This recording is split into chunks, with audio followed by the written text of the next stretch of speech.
Good evening, Oswego, and welcome to WTOP10 Sunday Night News, your connection to Oswego and beyond. I'm Dan I.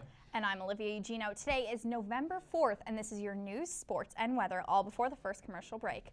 Let's take a look at your top stories. 10 News starts now.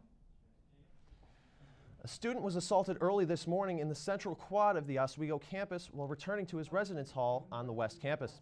According to University Police, the student was approached by a group of 5 males at around 3 a.m. this morning. Words were exchanged, and responding to a tap on his shoulder, the victim turned and was punched in the face, knocking him unconscious. He was evaluated and released from Oswego Hospital's emergency room. Anybody with information is asked to contact University Police at 315-312-5555. Investigators are searching for a man who robbed the North Side Market on Oak Street this morning. Around 1:15 a.m., officials say a black male wearing a black hooded sweatshirt, dark jeans, and a green baseball hat walked into the store armed with a handgun. No one was injured during the robbery. However, the man got away with cash and cigarettes. He was last seen on East Hawley Avenue near Oak Street. Anyone with information can call police at 315-442-5222. All right, and now we'll check on our current conditions with meteorologist Mike Panny. Mike, what does the outside world look like? Well, right now, Dan, it is cloudy outside. We're seeing a few scattered rain and snow showers. Those are going to taper off as we go through the rest of the evening. As far as tonight is concerned, we're going to see again the cloudy and cool conditions. Lows are going to get down in the mid to lower 30s, so it is going to be one of the cooler nights that we've seen this fall. Wind's not too bad, about 5 to 10 miles per hour, but again, as you head out the door tomorrow morning, it's going to be on the cool side, so you might want to take an extra jacket or a hat. All right, thank you, Mike. An employee at the City of Syracuse Water Department is accused of stealing brass nozzles from fire hydrants and scrapping them for money. Police charged 29-year-old Christopher Smorrell with felony grand larceny for allegedly scrapping $16,000 worth of nozzles in the past year. An investigation is being conducted to see if any other thefts occurred. Smorrell is currently being held at the Onondaga County Justice Center. A man was seriously injured in a hunting accident Saturday morning. He was shot by another hunter around 8 a.m. in the town of Ellisburg and was later airlifted to the Upstate University Hospital in Syracuse. The victim has not yet been identified and is still in critical condition. The Jefferson County Sheriff's Office is still investigating the incident. Well, tonight was the kickoff for SUNY Oswego's Relay for Life 2013. Our Mimi Haruna is outside the Campus Center Ice Arena with more on the kickoff event and Relay for Life. Hey guys, I'm Mimi Haruna and I'm outside here at the Campus Center. And today began the Relay for Life kickoff. Relay for Life is a friendly family event where people volunteer in a walk against cancer. The event is free and is created by the American Cancer Society. It's also an emotional event for survivors of cancer and can be considered a way for people who have died from cancer to be remembered. Even though the event just passed, it's always next year, so come out and support it again. Walk for life and save a cause. Thank you guys. Back to you guys at the studio.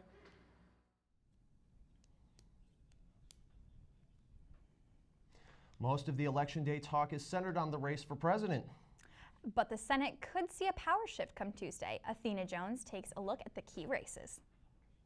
In the Republican wave of 2010, Democrats lost control of the House, but they kept the Senate. Democrats control 53 seats in the 100-member chamber.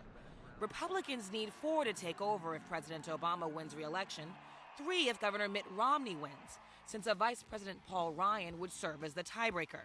33 seats are up for grabs. It's possible, although it's looking increasingly unlikely, that Republicans will be able to gain control of the Senate. Why is that? For one thing, there's Maine Republican Olympia Snow's unexpected retirement from a body she described as hopelessly partisan.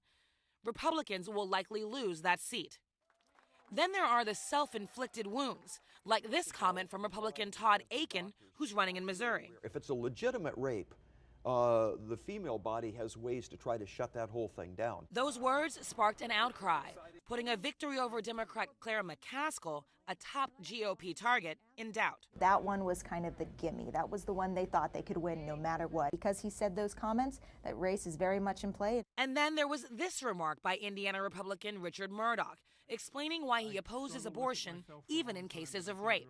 Life is that gift from God, and I think even when life begins in that horrible situation of rape, that it is something that God intended to happen. GOP operatives say that statement, while inarticulate, is in line with the feelings of many conservative voters. Still, it may have opened the door for his Democratic opponent, Joe Donnelly. Now again, a misstatement, a misstep, and suddenly his election is really in doubt. It's too close to call in Massachusetts, where liberal favorite Elizabeth Warren, the former Obama administration consumer advocate, is trying to win back the seat Republican Scott Brown won in 2010. Polls show Warren up by 4. And polls in Virginia have the Democrat, former Governor Tim Kaine, leading former Republican Senator George Allen by just 2 points.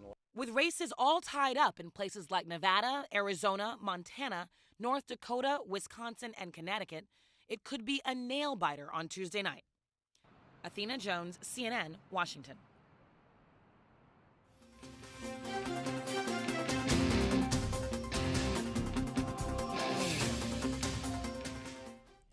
Gishwez has made it to the Oswego campus. The greatest international scavenger hunt the world has ever seen wraps up after a week of challenges for teams across the globe as well as here at SUNY Oswego. The winners of the competition receive a grand prize of a private night's stay in a castle in Scotland. A portion of the proceeds also goes to the Random Acts charity. Among the challenges is getting your name broadcast on television. Just an example, Olivia Neerman and Hannah Rawlings. Ever wondered how to turn your degree into a career? Oswego journalism and creative writing alum and former Oswegonian editor Samantha Shelton will speak on how her experiences at the Oswegonian and the magazine Her Campus helped aid her transition to working for Fitness Magazine. The talk is free and will be Monday, November 5th from 3 to 4:30 p.m. in the Campus Center auditorium. All right, and now we'll see what's going on in sports with Justin Cirillo. Thanks, guys. The women's hockey team at Oswego picked up their first win of the season in Saturday's 5-3 win over Utica College. The Lady Lakers had scored just 2 goals in their first 3 regular season games until they exploded last night with 3 goals in the first 3 periods. Melissa Seamont started and ended the scoring, grabbing a goal a minute into the game and scoring an empty netter to ice the victory. Bridget Smith's 29 saves was also enough to help propel the Lakers to victory. Emma Smetanic, Olivia Borson, and Maddie Paul also added goals. And later on in sports, we'll take a look at the NFL as well as the New York Knicks. Back to you guys at the desk. All right, and coming up after the break, we'll have a full look at your forecast. And all of your election news. Miles continue to point to a nor'easter later this week. I'll have that plus your first election forecast coming up on WTOP News at 10.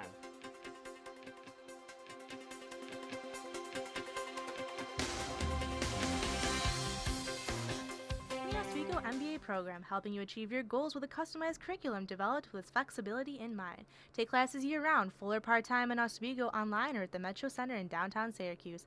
More information is available online or by calling 315-312-2911. 2 and 3.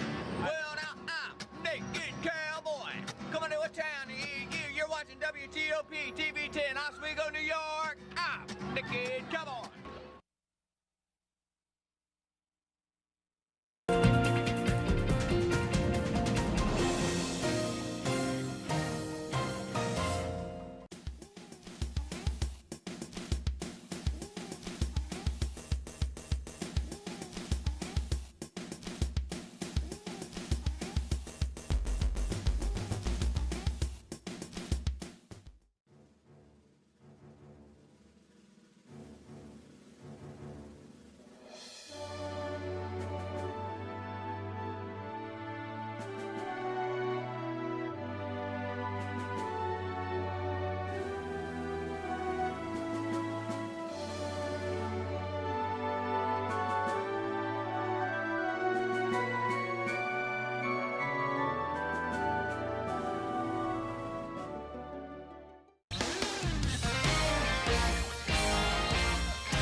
Good evening, Oswego. I'm meteorologist Michael Panny. Thanks for sticking with us this evening.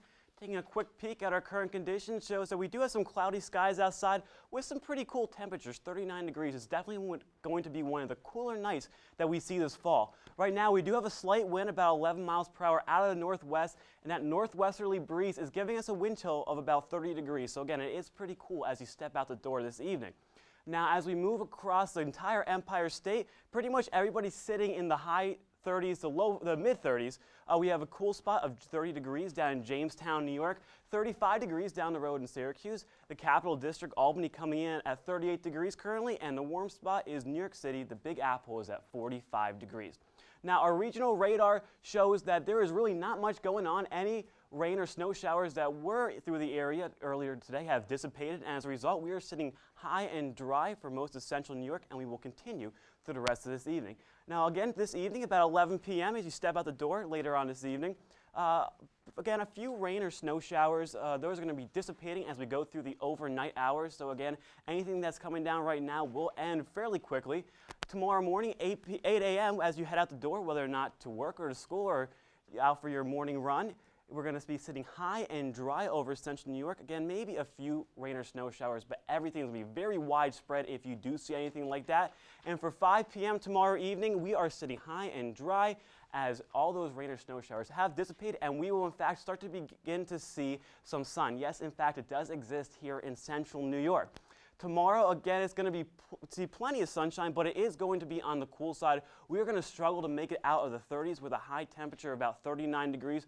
A bit of a wind north-northwest at 5 to 10 miles per hour, so it's going to give us a slight wind chill in the mid to lower 30s.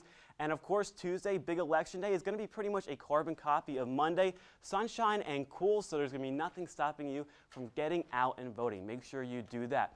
Now, as we move into the later part of this week, we're going to see a potential nor'easter start to develop either Tuesday night or into Wednesday morning off the Virginia and North Carolina coast.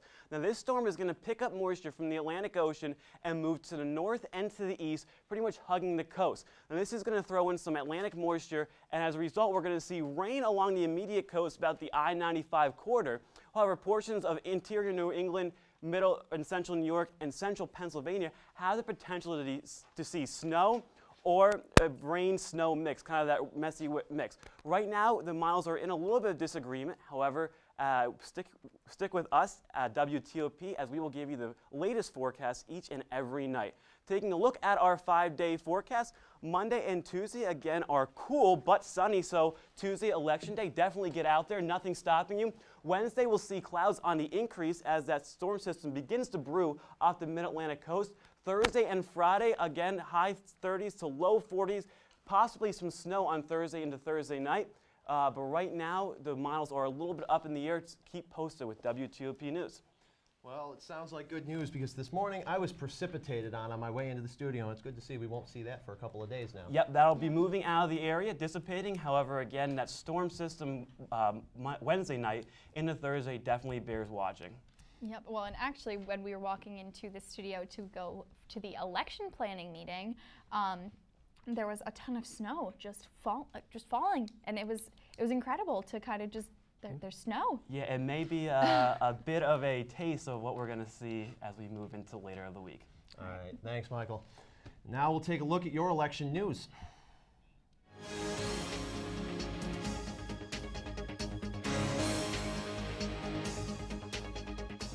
A new Siena College survey released this weekend is the final one before Election Day this coming Tuesday.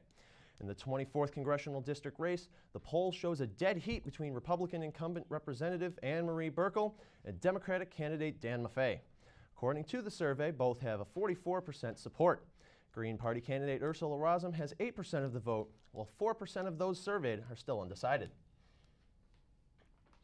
Have you ever felt like the media isn't trustworthy? You are not alone. 1/3 of Americans are under the impression that news outlets are lying, a 31% decrease from 2002. Current voters are much more skeptical of the current candidates. Obama is perceived as a Muslim to 17% of Americans, 65% of whom are not comfortable with his alleged religion. Romney had a tough time during the first debate appealing to evangelical voters because of his strong Mormon faith. This current generation is characteristically more pragmatic and will continue to be so for the time to come. There are just 48 hours left until Election Day, and the candidates are pressing their case in the frequently visited swing states in the final frantic hours of campaign 2012. Christina Muchler reports on what has been a race for the ages. It's down to the wire in a close presidential election.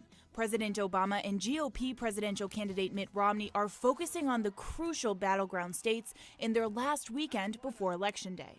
In New Hampshire, Obama honed in on his opponent's economic plan. President Clinton's economic plan asked the wealthiest Americans to pay a little bit more so we could reduce our deficit and invest in the skills and ideas of our people.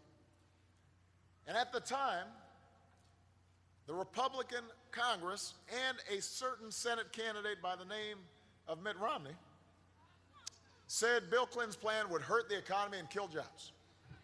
Sounds familiar, doesn't it? Turns out his math was just as bad back then as it is now. And during a stop in Iowa, Romney shot back. Throughout the campaign, using every argument he can think of, President Obama has tried to convince you that the last 4 years have been a success. And so his plan for the next 4 years is to take all the ideas from the first term, the stimulus, the borrowing, Obamacare, and all the rest, and do them over again. He calls that plan forward. I call it forewarned. The vice presidential running mates also hit the campaign trail hard Sunday. Vice President Biden spent the day in Ohio, while Paul Ryan made a 3-state swing through Ohio, Minnesota, and Colorado. It's not just about convincing undecided voters at this point, but to make sure all of their supporters go to the polls. I'm Christina Muchler, reporting.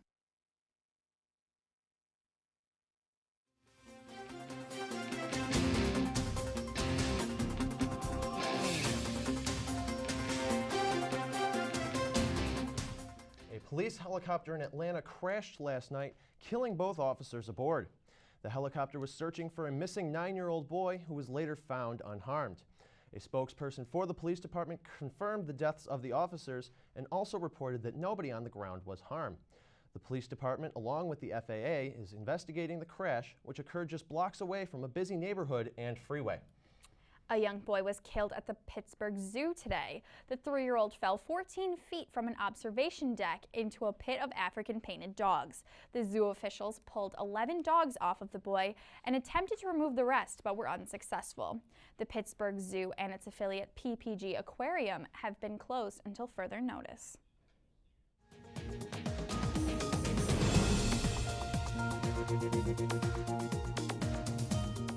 Egypt's Coptic Christians have a new pope.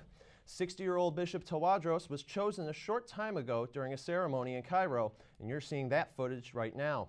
He will serve as the spiritual leader to 10 million Egyptians. The country's post-revolution government is Islamist-led, sparking fears amongst some Coptics of further persecution. Snow has been falling across northern and eastern China since Saturday. The average snowfall reached 10.3 millimeters by Sunday morning and has severely inconvenienced traffic. The Chinese Traffic Department closed a total of 5 highways in the city starting at 2 p.m. Saturday afternoon, and the traffic has not yet resumed today. Temperatures today also dropped by 6 to 8 degrees Celsius, forecasting more winter snows to come. And when we come back, we will have the What in the World with Mitch Petrella. But first, here is your late night menu.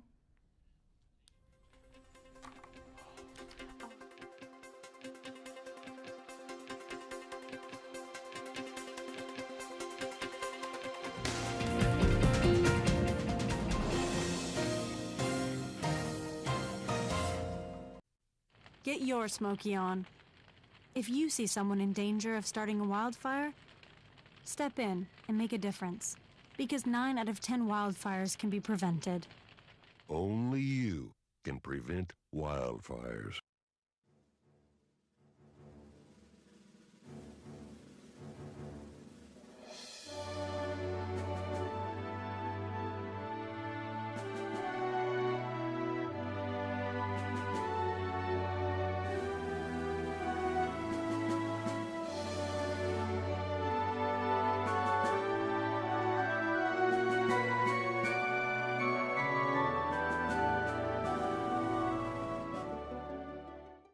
Oswego MBA program, helping you achieve your goals with a customized curriculum developed with flexibility in mind. Take classes year-round, full or part-time in Oswego, online or at the Metro Center in downtown Syracuse.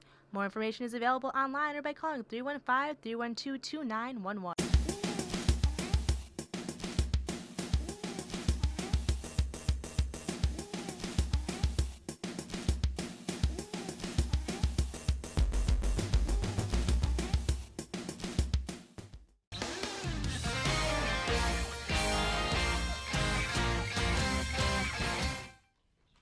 And welcome back to Sunday Night News. Now joining us is Mitch Petrella with another edition of What in the World. Mitch, what do you have for us this week? The phrase, if a tree falls in the middle of the forest and no one is around to hear it, doesn't make a sound, had a totally new meaning on Monday night as David Letterman hosted his late night show in the wake of Hurricane Sandy. Now, that also begs the question, if Letterman tells a joke and no one is around to hear it, is it funny?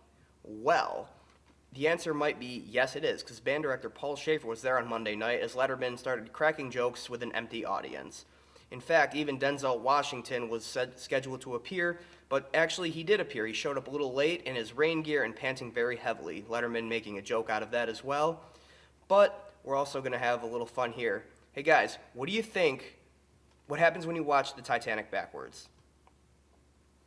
Well, you get the idea that a boat saves it's a magical boat that saves people and returns to harbor in glory. What do you guys think about?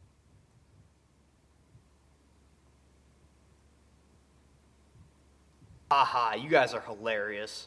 Whatever, no big deal. Jimmy Fallon also had another late night show. He was also doing his show in the wake of Hurricane Sandy, and also no one showed up for his show either. So what do we make of this?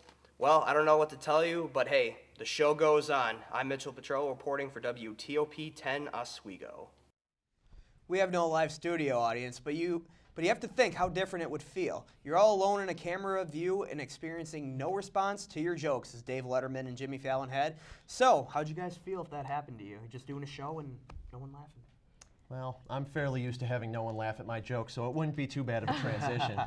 Well, and I mean, that's kind of how it's like here. We kind of attempt to crack jokes, and you only get crickets, so thank you so much, Mitch. You're welcome. All right, and now we'll have a full look at sports with Justin Cirillo.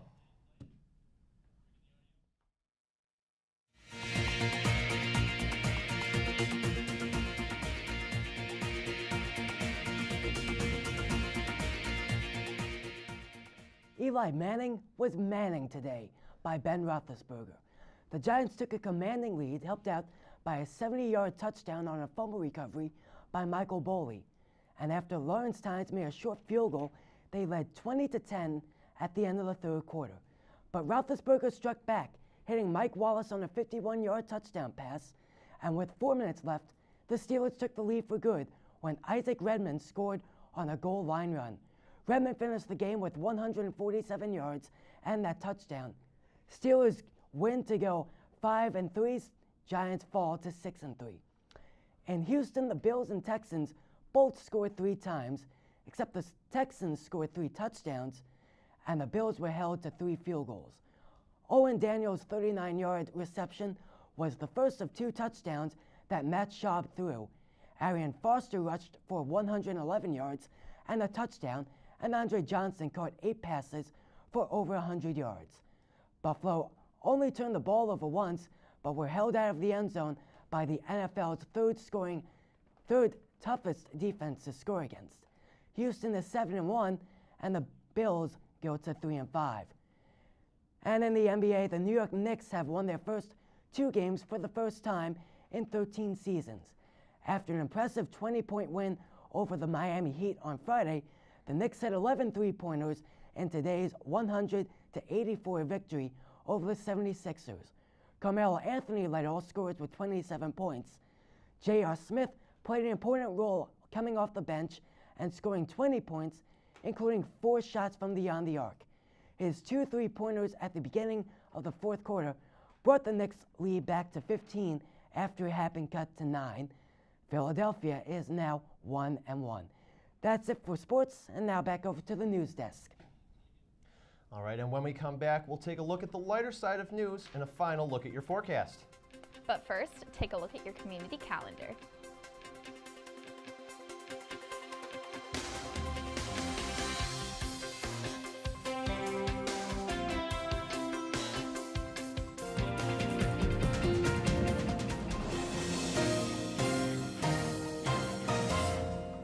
Oswego MBA program, helping you achieve your goals with a customized curriculum developed with flexibility in mind. Take classes year-round, full or part-time in Oswego, online or at the Metro Center in downtown Syracuse. More information is available online or by calling 315-312-2911.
Here's a dive into the lighter side of news. Monday Night Football is getting a dose of politics tomorrow. Both President Obama and Republican challenger Mitt Romney are taping interviews that will air during the game. Chris Berman, the host of Monday Night Countdown on ESPN, will record tomorrow's interviews. Berman also talked with then-Senator Obama and Senator John McCain 4 years ago. They will air during halftime of the game between the Eagles and the Saints, which is to be played in New Orleans. A Filipino transgender contestant has been crowned the Miss International Queen 2012 Friday evening. The competition began with a 21-contestant nightgown contest, of whom the judges finalized the 21 queens to 10 and later to 3. The winner of the night was Kevin Ballo, a nurse from the Philippines who won $10,000 cash, a crown, the most photogenic award, along with other prizes. All right, and check out this floor. A woman in Garfield, Pennsylvania used about 250,000 pennies to create it. Mel Angst owns a tattoo gallery and coffee shop and says it was cheaper to glue the money down than to buy tile. She picked up the pennies at a local bank and traded tattoos for manpower. Angst says it took about 300 hours over 3 weeks to penny tile her floor, which is a total of 800 square feet. And now let's take a final look at your forecast with meteorologist Michael Panny. All right, thanks, Dan. Stepping out tomorrow, it's definitely going to be a cool start to the day, 32 degrees. So again, if you do step out early, maybe want to grab an extra jacket or a hat, as it is going to be a cool one. Temperatures do not recover pretty much at all throughout the day. It's going to stay in the mid to upper 30s, 37 degrees around our lunchtime hour. If you have a later class around 3 o'clock, it's going to be 39 degrees. And again, not really even breaking that 40-degree barrier. So it is going to be a cool one, but the sun does return, so at least that's a little bit of a plus. Well, they always say the sun will come out tomorrow. Not for Bills fans, apparently, Justin. The sun has not come out for the Bills fans in a long time. Yeah, I remember Dan had said to me today, well, the Bills are down by 11 right now, and I was kind of just like, oh, that's a good thing? Oh, okay, all right, if that's what you're looking for. Well, we'll take what we can get. All right, and that will do it for us here at the WTOP10 News Team. For the entire 10 News Team, I'm Justin Cirillo. I'm Michael Pan. I'm Olivia Eugenio. and I'm Dan I. Have a great night, and we'll see you tomorrow.